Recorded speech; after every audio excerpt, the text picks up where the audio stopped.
What's up? It's Dominic D'Angelo of adfreeshows.com, SEscoops.com, and several other outlets. But I'm here today for Rumor Innuendo. It's a Tuesday, and I am with Robert Karpelis, WE Creative _ish.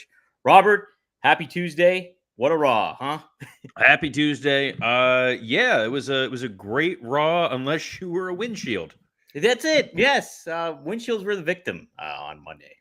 I guess they knew Punk wasn't going to be at the arena, so it was safe to put somebody through glass. Oh, yes. Yes, that makes plenty of sense. But yeah, good, fun show. We'll talk about that in a second. But we got some good stuff on tap. Hi to Dre Owens. It's a terrific Tuesday. You want your partner to feel terrific? Ready for NXT NA? Yes. Some fallout for Battleground. How about that? Oh no, there's more important things going on in NXT tonight, which I'm sure we may touch on briefly later. But we got a lot of stuff to talk about. Dom, you sent a pretty exhaustive run sheet today.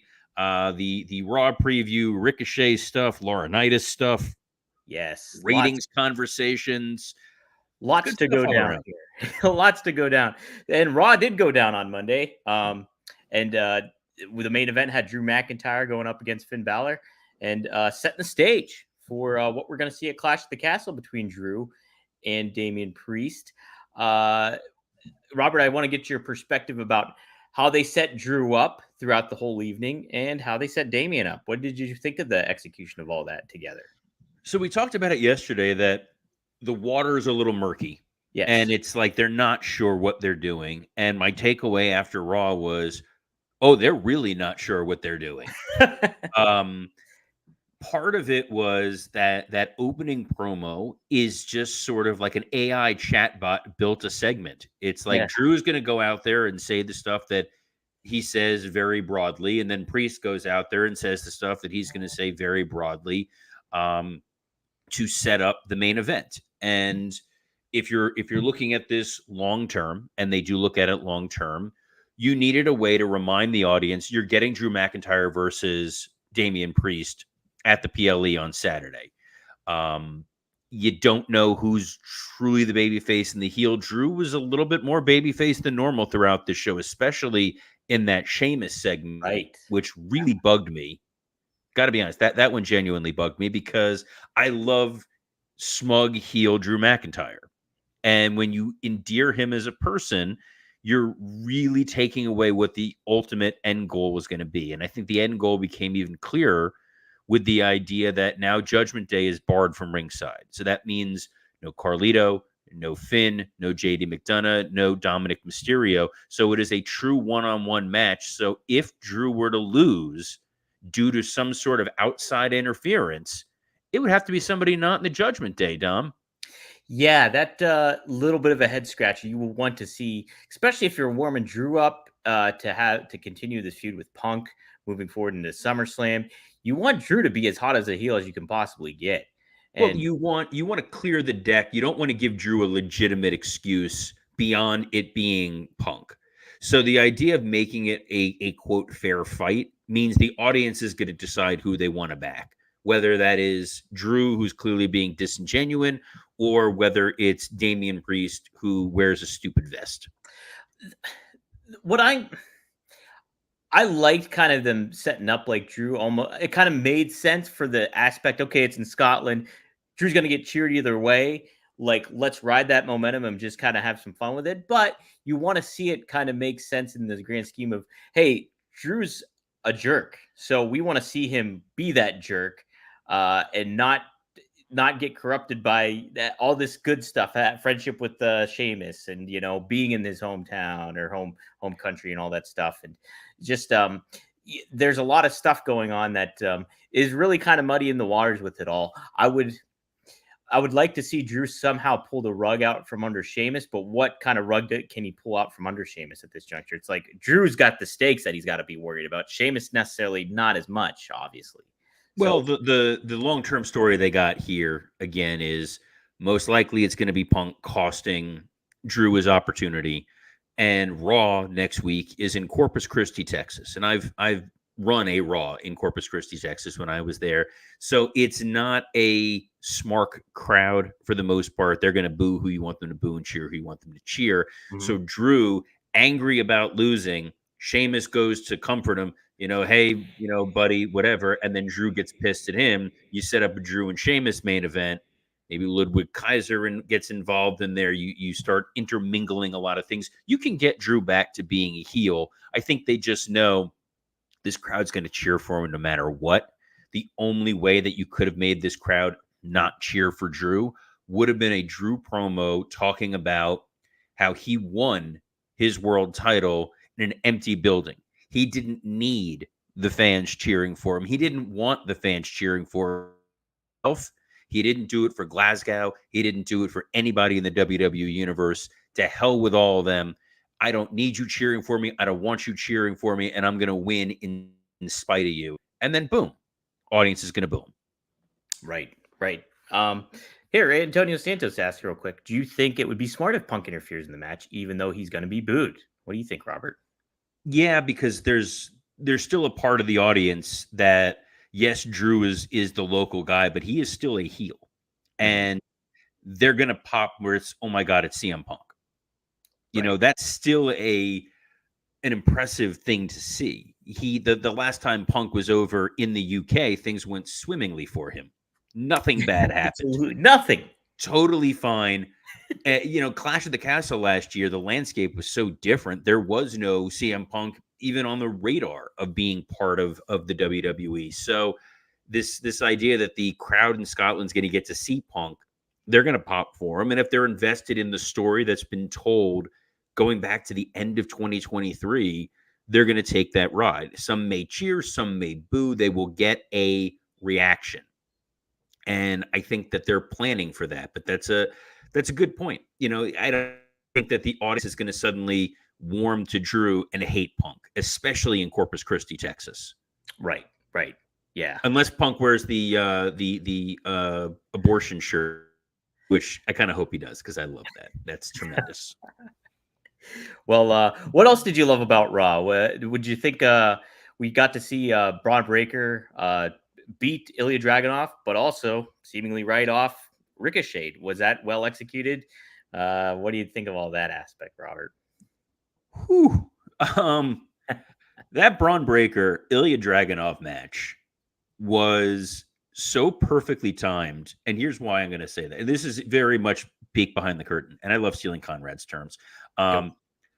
The working stiff group was sending texts back and forth while I was watching Raw during this match. And Dan sent out a video of the Alicia Fox Teddy Long wedding. Yeah.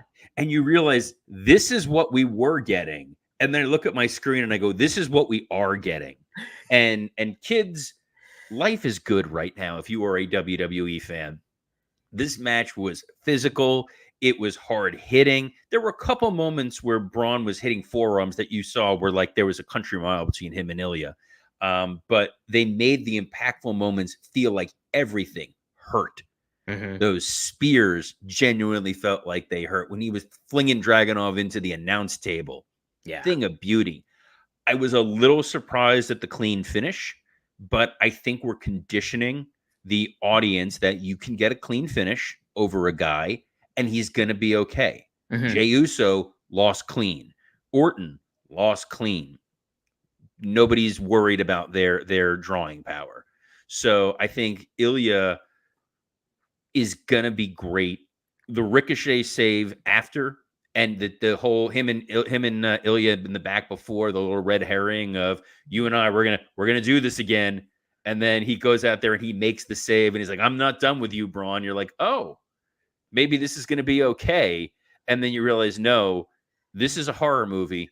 Don't go in there. Don't go in there, Ricochet.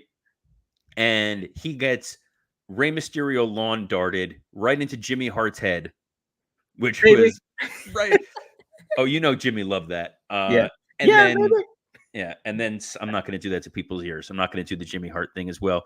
And then slammed into the hood of the car, selling it like he's dead. Samantha Irwin, like crying and getting in the ambulance with him.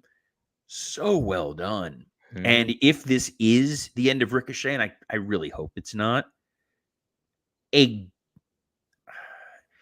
good ending. However, it's not a great ending, just because I think this was a really impactful moment. Hmm. But if Ricochet is truly going to be in AEW, it's an impactful moment they can't revisit. And because he's going to be in another company, you don't want to call attention to it. It's the same thing that they ran into with Roman beating Bryan Danielson and Edge, or Yeah. Daniel Bryan and Edge, and it was a great visual. I stacked him, I pinned him, whatever. But because they're in another company, it never happened. Hmm. And while they are acknowledging a broader world, they are not acknowledging AEW. No. I do think though that they could. I mean, it's a great moment. That like I think that the visual of him getting slammed through, the windshield and the ambulance getting carried off. I think that is a great moment. I think though you can create more of those crazy moments with Braun Breaker with other talent if you want to, where he's just like running roughshod over everybody and like just destroying it. And so you can set up those kind of memories, supplement it almost, if you will, for what you got with Ricochet, and kind of carry off on something else too. But So you can, but that moment crossed a line in the confines of television. yeah, So you need Adam Pearce to respond. That was smart to not have him there that week. yes, So he has to address the escalating violence that's going on. Mike Shaler just texted me in the middle of the show, head of SC Scoops. He should know better. hey, We're recording on his We're damn stream right now. We're live, pal. Begging you to watch the product, Mike. Just taking shots. that's my boss. By not having Adam Pearce there, he's going to have to address it next week. Uh-huh. And you got to have some sort of, there's consequences for what happened with Braun.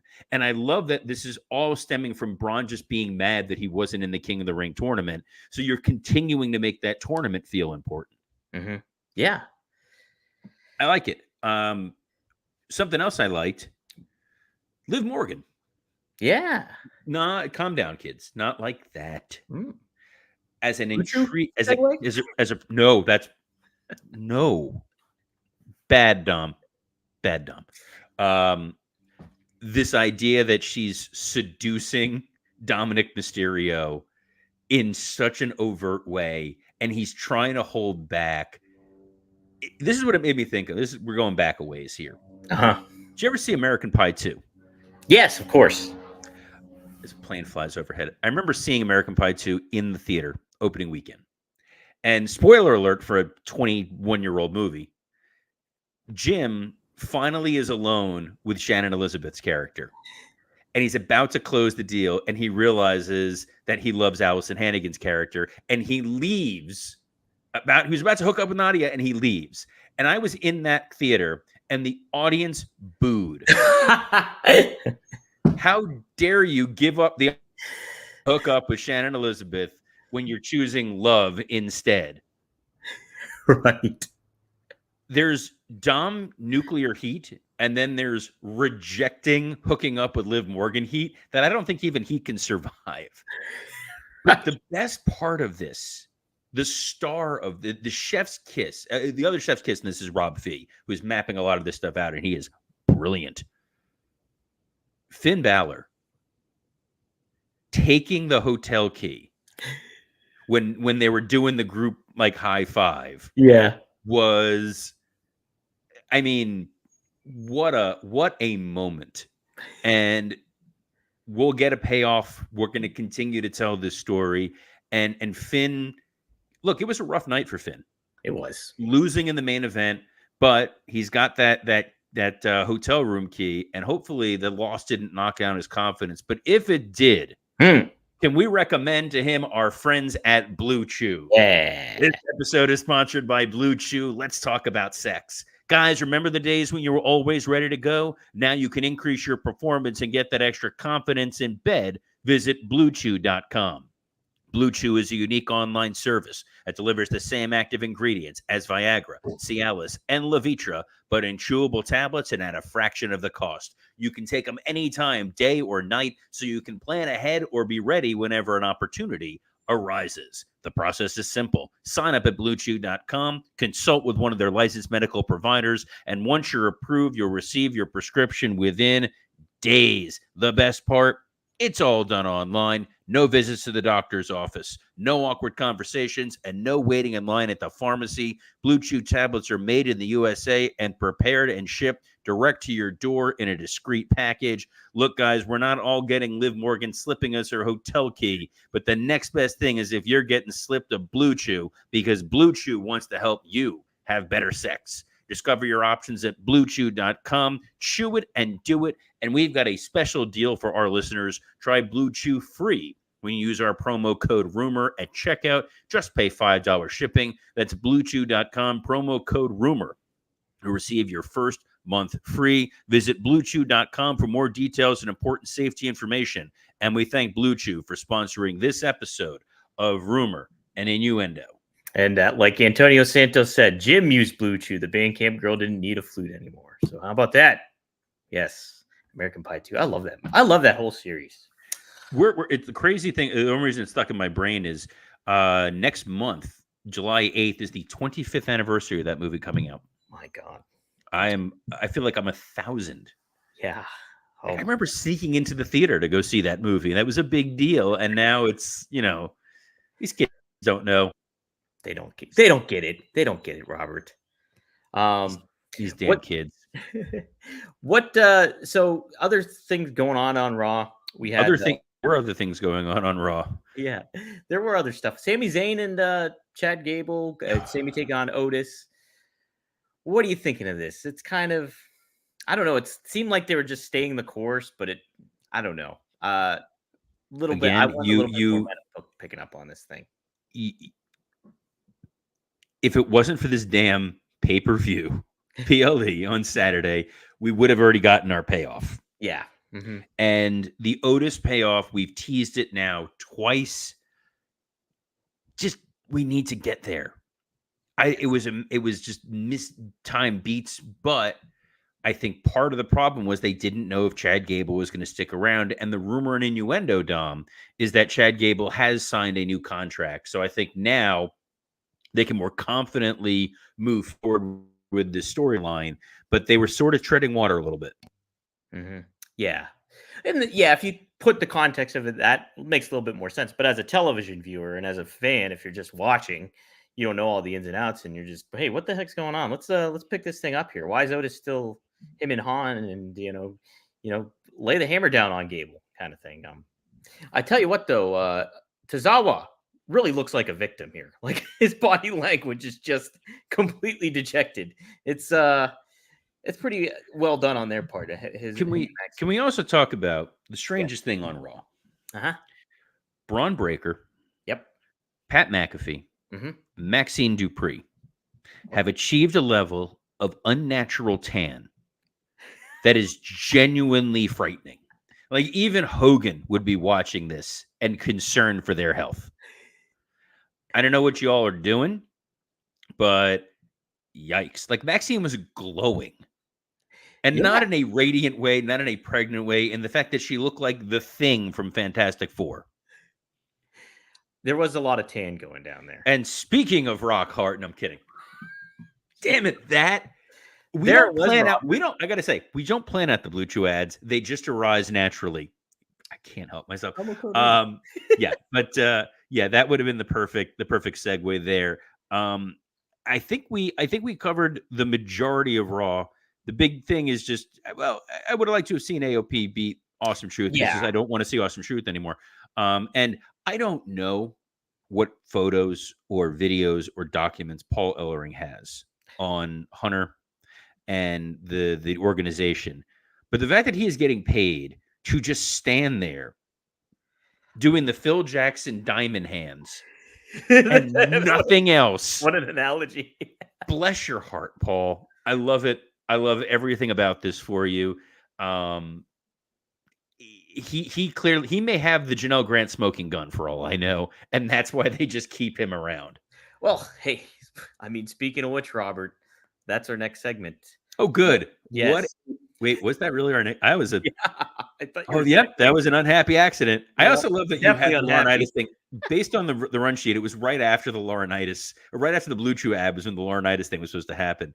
I don't know what was going on in your brain, Dom. So what's going on with my good pal Johnny Ace? Johnny Ace, he has a sworn statement he made regarding he does. litigation. So here it is. I, John Laurinaitis, declare under Please stop penalty of that. perjury I'm begging you. as follows. Begging you. At all times, material to the allegation set forth in the complaint, I was an employee of World Wrestling Entertainment Incorporated. As a full-time employee of WWE, it is my understanding that I was listed as a released party from any and all lawsuits or causes of action by plaintiff Grant. Pursuant to the terms of the confidential settlement agreement, general release, and covenant not to sue, DKT 32, it is my Really? understanding. You're putting the statute citations? I'm glad you know what it is because I didn't. Docket 30-2. Docket. Hey, that Keep makes going. a lot Keep more going. sense. It is my understanding that the sole and I'm exclusive. gonna start billing you like I bill clients. You're getting me by the minute here. The sole and exclusive legal method to resolve any dispute related to the confidential settlement agreement would be a binding arbitration under the Federal Arbitration Act. Johnny Ace, really trying to distance himself here, trying to get out any which way he can. He's trying to say that he's protected under the umbrella of the fact that there was this settlement agreement that was signed, and if there was a lawsuit pursuant to the settlement agreement, it would go to binding arbitration and not open court, because he wants to keep all the creepy, dirty nonsense that he did in that hotel room quiet. And I think for all of our sakes, we don't want to know the depths and depravity of what goes on in that dynamic dude's brain. Well, you know what? The fact that the feds are into it, The feds. Looks like we're gonna get a whole lot of Johnny Ace we don't want to see. I like how you made this like an episode of The Untouchables. well, see, the feds are on to Johnny Ace. Oh, we got the Fed Rico case going on. Nope. Just what? Hey, Dom, what's next? You don't want to talk about that a little bit more? I so absolutely do not want to. It's not really a new. I mean, it's reasserting what he's already said, which is they all want to keep this in arbitration. They all want to keep this thing quiet. And if he is an employee and they deem that he was protected under this, then he has a further claim and da da da da da. And we'll leave that for his lawyer, which I'm hoping is just a sock puppet to handle. I just wanted to do it for the Johnny Ace impersonation. That's all. I know. That's what we're here for. Okay. NXT and AEW. Obviously, they're on different nights, but NXT has Cody Rhodes appearing this week. And then on top of it, AEW is going up against sports playoffs. So did you just say sports playoffs? Like that's an expression people say. The athletic playoffs are going on right now. Okay, yes. They're up against the athletic playoffs. Putting Cody on NXT is a great way to boost ratings a little bit, because we know that Friday's show is a taped show. Mm-hmm. So this is the last opportunity for Cody to give a live promo to talk about the AJ Styles match. It's been a truncated build, but a decent build. The I Quit stipulation, the James Mattingly III from the Wonders style stipulation, that the loser will say, "Quit. I quit." All right. I didn't get that. That was over my head. I'm sorry. You never saw That Thing You Do? No. Dude. That needs to be your afternoon. Okay. You need to watch That Thing You Do like immediately. Given how much you love like music from that era. Yes. And that it's, that your region. That's a good point. Yeah. And doesn't Tom Hanks direct that? Is that the one? Tom Hanks directs it. He wrote it. It takes place in Erie, PA. What? They talk about Steubenville, which is your favorite place, the home of Dean Martin. Yes. Which I have to watch this movie. Also randomly came up in Ed O'Neill's interview on WTF with Mark Maron. Oh, how about that? They were talking about Dean Martin in Steubenville. Oh my gosh. Okay, I gotta listen. Because he's from Youngstown. That's right, he is. He got drafted by the Steelers, by the way. Ed O'Neill. So he talks about that in depth. Yeah. Okay. And he talks about how he wasn't actually drafted, but that he signed listen, why am I plugging Maron's podcast? hey folks. He's part of Glow, so indirectly wrestling. Oh, not only is he part of Glow. Look, there's a little teaser. there is an upcoming WTF guest that I am extremely excited to hear this You? interview. No, not me. Got to kayfabe who it is, but it'll be worth it. I promise. We'll plug the hell out of that when that comes. But instead, we're plugging Cody appearing on NXT, and then AEW is going up against the sports ball, Yes. and I think they're actually doing Roosh MJF on Dynamite, aren't they? I wouldn't be shocked.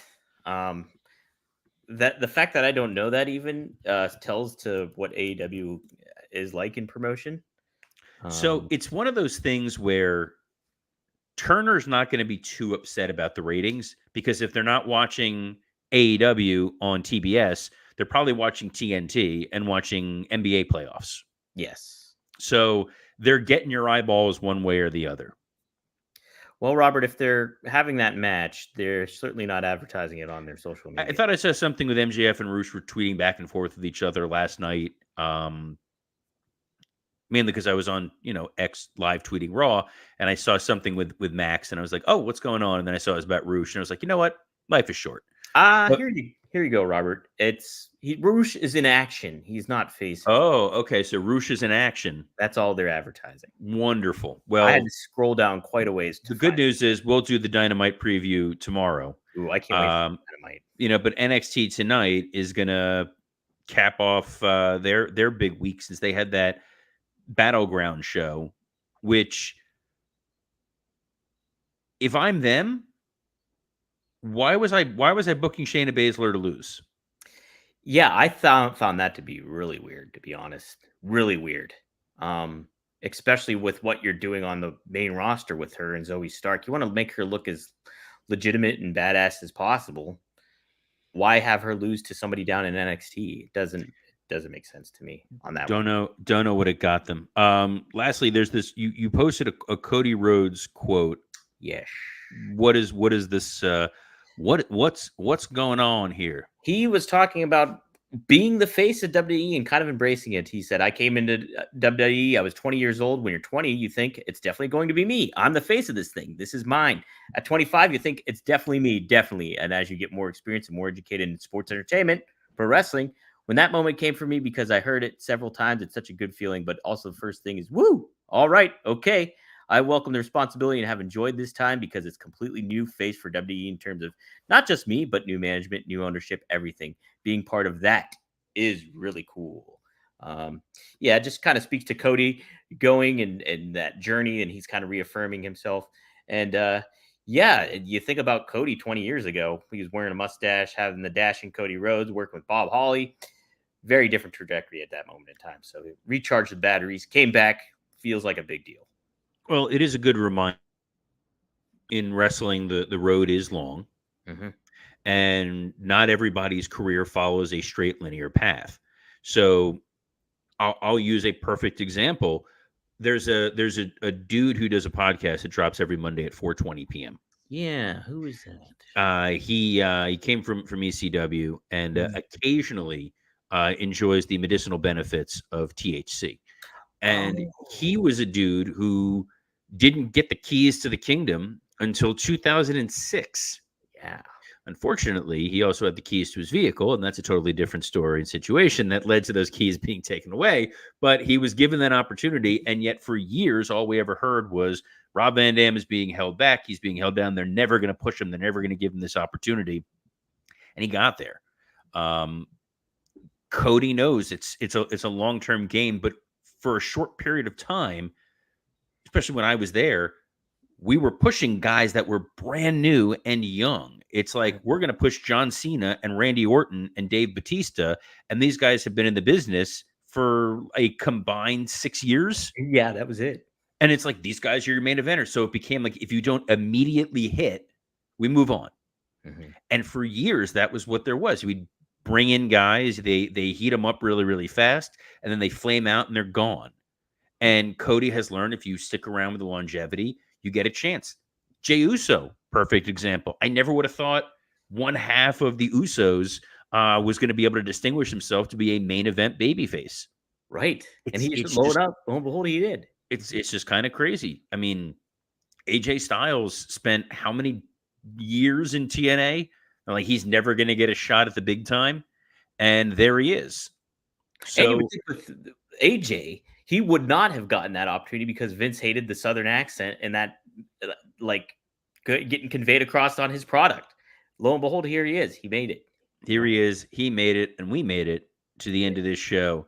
Like I said, my co-host, Mr. D'Angelo, hosts a weekly podcast with Mr. Rob Van Dam that drops every Monday at 4:20 p.m., as well as Straight Talk with the Boss, Magnum TA and Greg Gagne. And this week, they talk MJF. We do. See, I pay attention, Tom. Thanks, I know Robert. I can do these. I've already memorized the Blue Chew ad. I can start doing this. You got it. See, I don't even have to show for myself. I feel. Oh, speaking of shilling, Robert Mader corrected and said the NBA is on ABC, not TNT. Oh boy! Thank you for that plug. I'm waiting for my money from Disney. Blame David Zaslav on that. Robert, what? We had fun though today, and we have fun on Working Stiff, don't we? We have a blast on Working Stiff.